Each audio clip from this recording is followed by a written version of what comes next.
ये तू वर्मा हटा यहाँ से, ठीक ना। और जो तेरी जाति चमार है ना वो लगा तू, वर्मा मैं हूँ।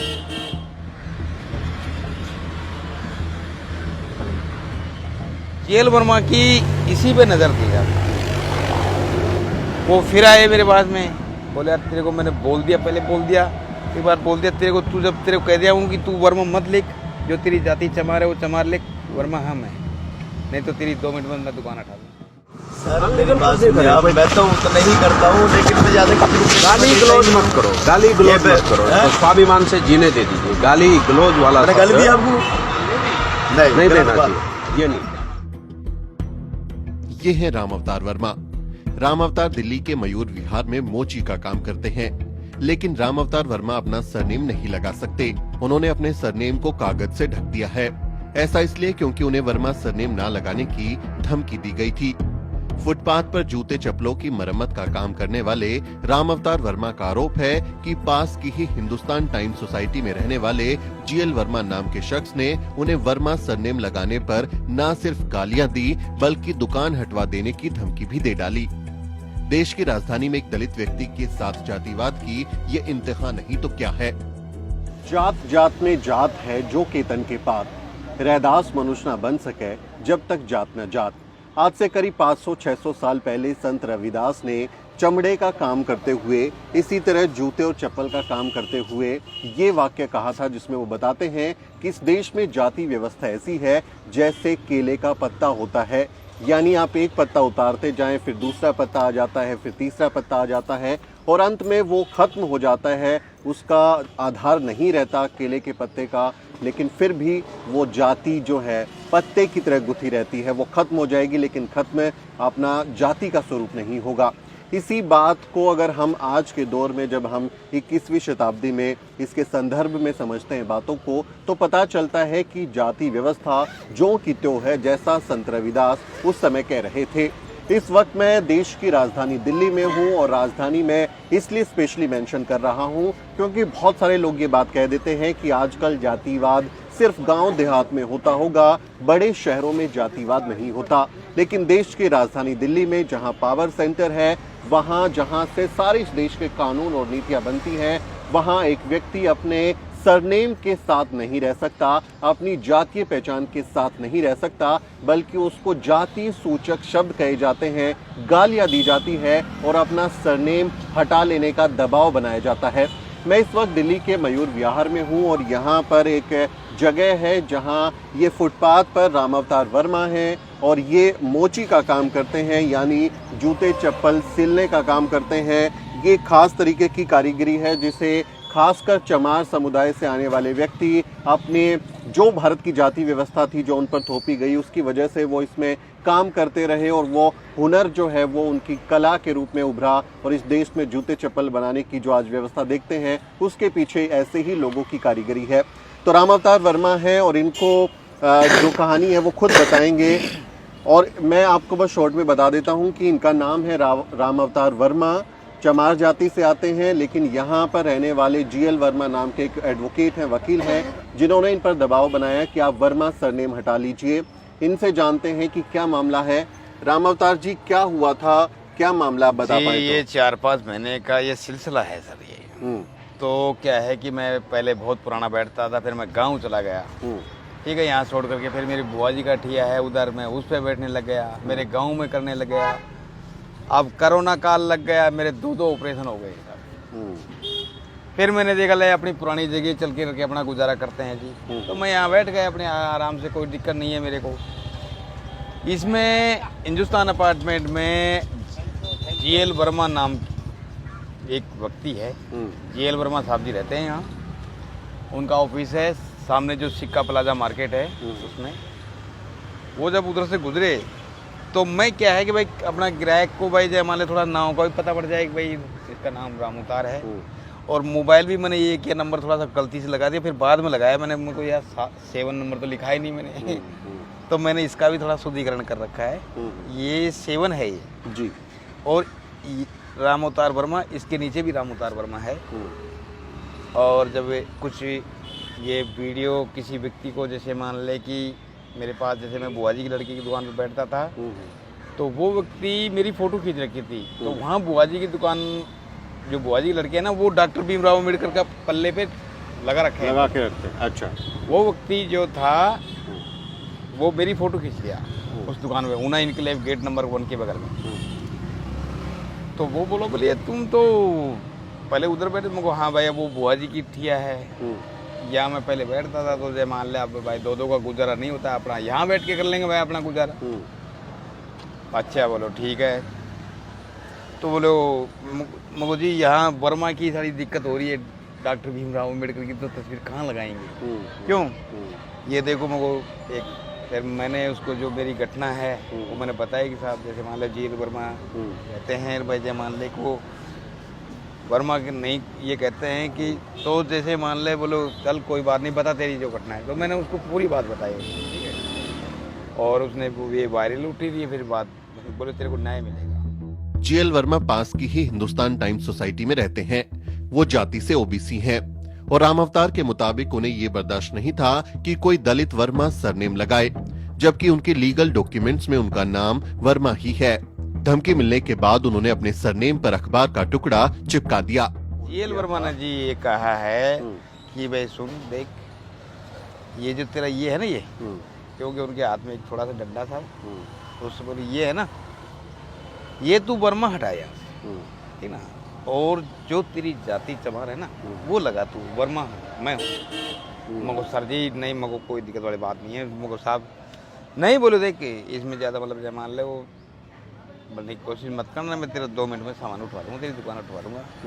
मैं डर गया क्योंकि पटरी है साहब, हमारी कोई रजिस्ट्री तो है नहीं, सरकारी ज़मीन है साहब, वो सोसाइटी में रहने वाला व्यक्ति है, हम दलित परिवार से गरीब आदमी है साहब। वो साहब मैं अखबार था मेरे पास में, मैंने अखबार फाड़ा, दोनों में उनको सर जी मैं चलो कर दूँगा। चलो हो गई बात। मैं भी इस बात को दिमाग से निकाल दिया, कोई नहीं यार अपने को कमा के खाना है। फिर जब वो बारिश हुई या कैसे हुई वो ये वाला उतर गए, तो जीएल वर्मा की इसी पे नज़र थी यार। वो फिर आए मेरे पास में, बोले यार तेरे को मैंने बोल दिया, पहले बोल दिया, एक बार बोल दिया तेरे को, तू जब तेरे को कह दिया हूँ कि तू वर्मा मत लिख, जो तेरी जाति चमार है वो चमार लिख, वर्मा हम है, नहीं तो तेरी 2 मिनट में मैं दुकान हटा दूँगा। और सर जी ठीक है साहब मुझे ये लो। तो ये कहानी चल रही है सर मेरे साथ में। अब बताओ मैं क्या, मेरा आधार कार्ड में भी जैसे मान ले कि मेरा वर्मा है, मेरी जो दुकान का जो भी छोटा मोटा जो लाइसेंस जो बना के दे रखा है एमसीडी का है, किस चीज़ का है सर जी, कौन से डिपार्टमेंट ने बना के दिया है? ये एक पीएम स्वनिधि स्कीम है जिसके हाँ जरिए छोटे छोटे जो आपकी दुकानें होती है, काम होती हैं, उनको बढ़ावा देने के लिए बनाया जाता है। ये हाँ, तो जो भी ईस्ट दिल्ली म्युनिसिपल कॉर्पोरेशन जो एमसीडी है उसकी तरफ से जारी किया गया। जी जी, तो ये एमसीडी है, इसमें भी मेरा वर्मा है। और जो मेरे 5 बेटियां हैं वो भी आगे आधार कार्ड में वर्मा ही लगा दी। न्यूज लॉन्ड्री के पत्रकार अवधेश कुमार ने सबसे पहले राम अवतार के साथ हो रहे इस जातिवाद का वीडियो ट्विटर पर शेयर किया था, जिसके बाद ये वीडियो वायरल हो गया। अब कई मीडिया संस्थान इस खबर को प्रमुखता से उठा रहे हैं। आरोपी जीएल वर्मा का दफ्तर भी पास में ही है, लेकिन उन्होंने हमसे मिलने के लिए इनकार कर दिया। मेरे पीछे ही यहाँ जीएल वर्मा का ऑफिस है जहाँ मैं खड़ा हूँ मयूर विहार में। यही उनके नाम का बोर्ड लगा हुआ है और यहाँ से थोड़ी दूर पर ही उनका घर है, हिंदुस्तान टाइम्स अपार्टमेंट है और उसी के सामने ठीक राम अवतार की दुकान है। मैंने जीएल वर्मा को फोन किया और उनसे मिलने की गुजारिश की कि मैं आपका पक्ष जानना चाहता हूँ। मिलने से उन्होंने मना कर दिया, लेकिन जब मैंने राम अवतार के ओर से जो आरोप लगाए गए हैं उन पर उनका जवाब जानना चाहा तो पहले उन्होंने मना कर दिया कि वो राम अवतार वर्मा से मिले ही नहीं और उन्होंने ऐसी कोई जाति सूचक बातें कही ही नहीं और ये कभी उन्होंने दबाव नहीं डाला कि आप वर्मा सरनेम हटाकर चमार लिख लीजिए। सुनिए उन्होंने रिकॉर्डिंग में क्या कहा। तो आप ये कह रहे हैं कि आपने राम अवतार वर्मा को वर्मा सरनेम हटाने के लिए नहीं बोला? नहीं बोला। अब मुझे तो कोई ऑब्जेक्शन नहीं है, वो लगाए बड़े शौक से लगाए, मेरे को कोई क्यों ऑब्जेक्शन हो गई, कॉमन सेंस का बताइए मुझे जरा। अच्छा, हर आदमी को लेकिन फिर आपने कभी भी अगर उसे ये नहीं बात बोली वर्मा सरनेम को लेके कोई बहस नहीं हुई? वो नहीं, कोई पॉइंट नहीं है सर। मेरे ये देखिए कोई इतना मेरे को तो पहले एक बात समझ नहीं आती है, मैं मैन ऑफ कॉमन सेंस, मुझे आपकी समझ रहे हैं कि कैसे हो सकता है मैं किसी को कहूँ कि गुप्ता मत लिखो, अग्रवाल लिखूं, किसी को तो शर्मा ना लिखो, जाटव लिखो, या हाउ इज इट? मैं कैसे कैसे देखिए तो वर्मा साहब, मैं आप वकील हैं और आप जानते हैं कि झूठ कानून बोलना है क्या है, मुझे भी मालूम है। अपराध हाँ? है। और आपकी ऑडियो रिकॉर्डिंग न्यूज लॉन्ड्री के साथ में जो बात हुई है, आपकी ऑडियो रिकॉर्डिंग है हमारे पास में, हाँ, जिसमें audio आप recording है, ये बिल्कुल। एक्सेप्ट कर रहे हो कि जो है आप नहीं, मैं आपको बता रहा हूँ ना, मैंने आपको आपने बता रहा एक्सेप्ट किया है ना हूँ। उसमें कि मैंने अब ये बोला तो था कि आपने- वर्मा नहीं, सरनेम ये को तो- हटा लो। नहीं, अभी मैं आप मेरे बताता साथ हूँ ना। बातचीत में आप कह रहे हैं कि नहीं, मेरी ऐसा तो हुआ बात ही था नहीं कि हुई है। नहीं, मैं बता अब मैं आपको उनका एक और ऑडियो सुनाने वाला हूं, जो कि उन्होंने न्यूज लॉन्ड्री के पत्रकार अवधेश कुमार के साथ बातचीत में ये बात कबूल कर ली थी कि उन्होंने राम अवतार वर्मा को वर्मा सरनेम हटाने के लिए कहा था, लेकिन उन्होंने गलत इंटेंशन से नहीं कहा था। वो रिकॉर्डिंग सुनिए। वकील साहब, मुझे एक लाइन में एग्जैक्ट ये बताइए कि आपने उनसे क्या कहा था, उसको हटाने के लिए कहा था? नहीं, क्या मैंने क्या जो मुझे बताया, मैं उसके बाद तो मैं पॉलिश करवाता रहा हूँ। तो मैंने ये कहा था, अच्छा मैंने कहा भाई मैं भी वर्मा हूँ, तुम भी वर्मा हो, तुम भी ये कैसे इस तरह से ये आप भी वर्मा है क्या? हाँ कहा जी। तो मैंने ये जरूर कहा था, मैंने कहा क्योंकि फुटपाथ कॉमन स्पेस है, मैंने ये जोकिंगली वैसे कह दिया था भैया नाम ना लिखो, बैठे चलाते रहो, क्योंकि नाम लिखने से कोई दीवार पे जब नाम लिख देते हो तो इट सिग्निफाइज कि भाई ये जो है मेरा नाम हो गया ये प्रॉपर्टी। तो सुना आपने कैसे जीएल वर्मा पहले ऑडियो में मना कर रहे थे, लेकिन दूसरे ऑडियो में ये बात पुख्ता हो जाती है कि उन्होंने राम अवतार वर्मा पर दबाव डाला था और उनके साथ वर्मा सरनेम को लेकर उनकी बहस हुई थी। ये ऑडियो क्लिप से साबित हो जाता है। राम अवतार वर्मा ने दिल्ली पुलिस के पास शिकायत भी दर्ज कराई है, लेकिन पुलिस ने अभी तक एफआईआर दर्ज नहीं की और न ही कोई कार्रवाई की। अभी आपने पुलिस में शिकायत करी है? पुलिस वाले जब ये हाँ पुलिस आई थी मेरे पास में, पुलिस के पास में भी गया था, परसों के दिन गया था। तो जो भी उन्होंने बयान लिख के आए थे वो मैं लिख के आया था। अब देखो पुलिस कानून कार्रवाई करेगी, बोले 2-3 दिन में हम आपकी कानून कार्रवाई करेंगे। अच्छा, जो अभी एक और वीडियो आया है कि जिसमें एमसीडी का कोई कर्मचारी आपको परेशान कर रहा है यहाँ पे आके, वो क्या कह रहा है? वो ये सर ये कह रहा था, उसका कोई मेरा बोला चला भी नहीं था। सुरेश नाम का है वो, जो ये हाजिरी करते हैं ना, उनके ऊपर है साहब। वो कह रहा है कि त्रिपाल हटा यहाँ से, नहीं फोन काटा जेब में से, पता नहीं किसी के पास मिला या ना मिलाया, मतलब तेरी दुकानें हटवा दूंगा तुमने भैंसो, इतना तगड़ा त्रिपाल लगा रखा है, कब्जा कर रखा है भैंसो, 2 मिनट में हटवा दूंगा तेरी। और सर यार तो का मामला है, बताओ क्या त्रिपाल लगाने की भी आज़ादी नहीं है क्या हमारे? मीडिया में खबरें छपने और पुलिस में शिकायत करने के बाद भी राम अवतार की परेशानी कम नहीं हुई। पहले जीएल वर्मा धमका रहे थे और अब एमसीडी वाले उन्हें परेशान कर रहे हैं और धमकियां दे रहे हैं। सर मेरी बात सुनिए, आप मैं तो उतना ही करता हूँ, लेकिन मैं ज्यादा गाली गलौज मत करो, गाली गलौज मत करो, तो स्वाभिमान से जीने दे दीजिए। गाली गलौज वाला गल भी आपको नहीं देना चाहिए, ये नहीं गलत बात। अगर ये इल्जाम लगाया कि मैं सारा हटा दूंगा, ना वो नहीं हटा सकते हो आप हटा नहीं सकते हो, ये गलत बोल रहे हैं। मैं आज तक पहली बात सर मेरी बात सुनिए, पहली बात तो मैंने किसी को आज तक ये बैठे ये मुझे सिर्फ जानते। लेकिन अच्छी बात यह है कि अब स्थानीय लोग राम अवतार के समर्थन में बोलने लगे हैं। स्थानीय लोगों ने न सिर्फ एमसीडी कर्मचारी को उन्हें परेशान न करने की हिदायत दी, बल्कि वो उन्हें न्याय दिलाने के लिए भी मदद कर रहे हैं। मुझे 3 दिन पहले पता लगा सोशल मीडिया के माध्यम से, और मैंने देखा ये तो यार अपने पड़ोस का मामला है। और जैसे पता लगा, रात को पता लगा था, तो मैंने नेक्स्ट डे ही हमने अपने जो मेरे लोकल लोग हैं उनको बोला, मैंने उन्होंने कहा चलते साथ, सुबह हौसला बढ़ाना और कंप्लेंट भी करानी है, ये है कौन वर्मा। तो हम गए इनके पास और सुबह पहुंचे इनके 10-11 बजे के पास, ये दुकान ही खोल रहे थे। हमने पूछा पूरा वाक्य क्या है, हमने बताया, इन्होंने ऐसे बात है। मैंने कहा तो आपने क्यों नहीं बताया किसी को? कह रहा नहीं काफ़ी समय से चल रहा था, 8-9 महीने हो गए, हमने सोचा यार रोजी रोटी का सवाल है, मैं आपसे बोलूँगा आप उनसे बोलोगे या किसी और तुम बोलोगे, मतलब ये विवाद फैलना जाए, इन्होंने बात को दबाए रखा।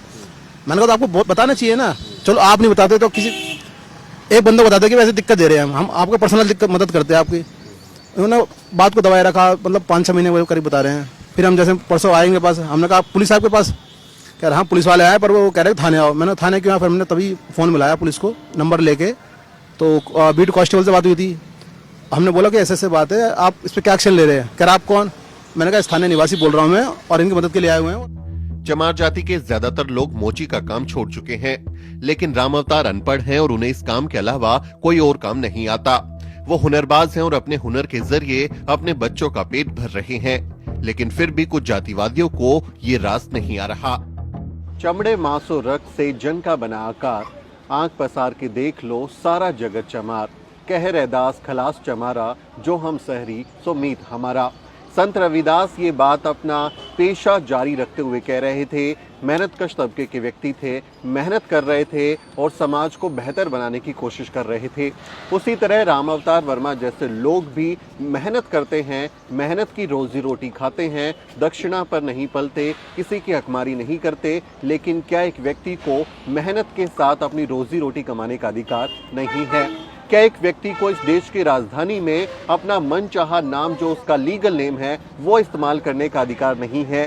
क्या एक व्यक्ति यहाँ बैठकर इस देश के संविधान के साए में आज़ादी के साथ अपने बच्चों का पालन पोषण नहीं कर सकता? ये सवाल खड़ा होता है और इस सवाल के जवाब देने के लिए आप लोग भी स्वतंत्र हैं और इस देश की एजेंसियां जो इस देश में संविधान का पालन करने की जिम्मेदार हैं, उन पर भी सवाल खड़ा होता है कि क्या वो राम अवतार वर्मा जैसे व्यक्तियों की रक्षा करेंगे, चाहे वो दिल्ली पुलिस हो या फिर एमसीडी हो या दिल्ली सरकार हो, इस देश की बाकी एजेंसियां हो जिनका ये दायित्व है कि वो ऐसे ईमानदार लोगों की मदद करें और उनके काम में जो रुकावट डाल रहे हैं, जो गैर कानूनी भाषा का इस्तेमाल कर रहे हैं, जाति सूचक शब्दों का इस्तेमाल कर रहे हैं, उन्हें तुरंत गिरफ्तार करके जेल में डाल देना चाहिए।